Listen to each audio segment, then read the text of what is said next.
Welcome back to another episode. Today, we're diving deep into a topic that affects every single one of us. A topic often discussed in hushed tones, but rarely understood in its full, chilling implications. What we're about to uncover will challenge your assumptions about financial security and perhaps even redefine your understanding of personal wealth in the modern age. We're going to peel back the layers on why your savings, the very foundation of your financial future, might be more vulnerable and, dare I say, trapped than you could ever imagine. This isn't just about economic cycles. It's about structural shifts that have fundamentally altered the landscape of wealth preservation. Prepare yourself, because what you're about to hear might just change how you view your money forever.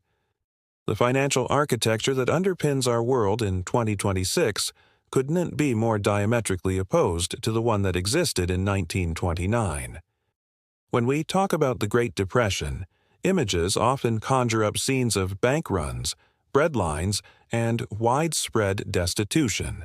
However, the mechanisms of wealth destruction and preservation were fundamentally different a century ago. Back then, the system, for all its flaws and fragility, operated under a different set of rules, both explicit and implicit.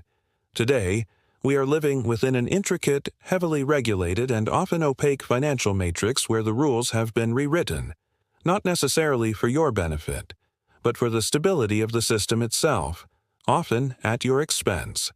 This isn't merely an evolution, it's a re-engineering that introduces vulnerabilities previously unknown. Modern banking regulations, ostensibly designed to protect consumers and prevent systemic collapse, have paradoxically erected barriers that separate you from your savings during times of economic stress. Consider the post-2008 regulatory environment, which has emphasized bail-in mechanisms rather than traditional bailouts. This means that in the event of a bank failure, your deposits, which you perceive as secure, could potentially be used to recapitalize the institution. While deposit insurance exists, its limits and the speed of access during a widespread crisis are often underestimated. The system has become so interconnected and complex that the very measures designed to ensure stability can, in fact, become the instruments of your financial immobilization. It's a subtle but profound shift, where the ownership of your money within the banking system is not as absolute as you've been led to believe. Furthermore, the structure of a modern retirement account stands in stark contrast to the financial tools available to the average person in 1929. A century ago, wealth often existed in tangible forms: gold, silver, land, productive assets, or direct ownership in local businesses. Retirement planning, if it existed beyond family support, involved these more direct and less intermediated forms of capital. Today, the vast majority of personal wealth designated for retirement is held within complex financial instruments, 401ks, IRAs, pensions, and various managed funds. These accounts are not directly liquid, and their accessibility is governed by a myriad of rules, penalties, and administrative hurdles. During a crisis, the ability to convert these holdings into spendable cash can be severely restricted, either by market illiquidity, sudden regulatory changes, or the sheer inability of institutions to process withdrawals at scale. Your wealth is there on paper, but accessing it becomes a labyrinthine challenge. Investment mechanisms have also undergone a radical transformation. In 1929, the stock market, while volatile, was a relatively smaller component of most people's overall wealth, and direct ownership of shares was common. Today, the market is highly financialized, with derivatives, high-frequency trading, and complex algorithmic strategies dominating the landscape. The average investor participates through mutual funds, ETFs, and other pooled vehicles, adding layers of abstraction between them and the underlying assets. This intermediation creates points of control and potential blockage that simply didn't exist in the same way during the Great Depression. The ability to move wealth quickly, to liquidate assets without triggering cascading market events or regulatory interventions, is severely constrained in a system designed for stability rather than individual financial autonomy during a crisis. It is critical to discover the hidden restrictions that could separate you from your savings during times of economic stress. Imagine a scenario where capital controls are imposed, either formally or informally, limiting the amount of money you can withdraw or transfer. Consider the possibility of bank holidays or extended processing delays that effectively freeze your access to funds. These aren't far-fetched conspiracy theories.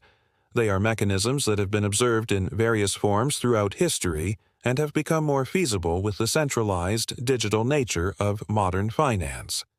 Your money, while still technically yours, resides within a system that can and will prioritize its own stability over your immediate access in a moment of crisis.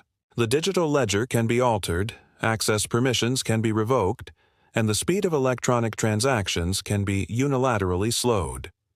We must learn why today's financial system creates structural barriers that didn't exist a century ago. The fundamental shift is towards centralization and control. From central bank digital currencies, CBDCs, being discussed as future possibilities to the intricate web of anti-money laundering, AML, and Know Your Customer, KYC regulations, every layer adds a gatekeeper. These gates, while often justified under the guise of security or combating illicit activities, simultaneously create choke points for ordinary citizens. In 1929, if you had physical cash, it was unequivocally yours. If you had gold, it was yours. Today, your digital bank balance is a liability of the bank, and your investment accounts are records within a sprawling, interconnected database. This distinction is profoundly important when considering true financial sovereignty. Understanding what this means for protecting wealth during the next crisis is paramount. The traditional advice of diversification, or investing for the long term, may not fully address these systemic risks. True protection in the modern era requires a deeper understanding of counterparty risk, custodial risk, and systemic liquidity risk. It necessitates considering tangible, non-digital assets that exist outside the immediate reach of the centralized financial system. It means questioning the absolute security of your digital holdings and exploring alternative avenues for true wealth preservation that transcend the immediate purview of regulated institutions. The game has changed, and simply playing by the old rules leaves you dangerously exposed.